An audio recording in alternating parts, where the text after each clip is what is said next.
பருவம் வந்த அனைவருமே காதல் கொள்வதில்லை, காதல் கொண்ட அனைவருமே மனம் முடிப்பதில்லை.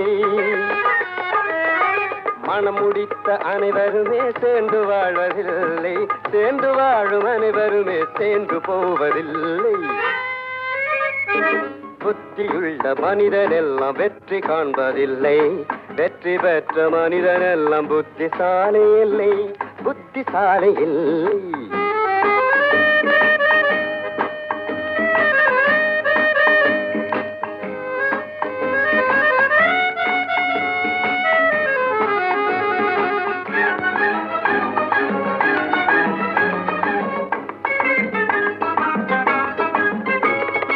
கனவு காணும் மனிதனுக்கு நினைப்பதெல்லாம் கனவு, அவன் காணுகின்ற கனவினிலே வருவதெல்லாம் உறவு.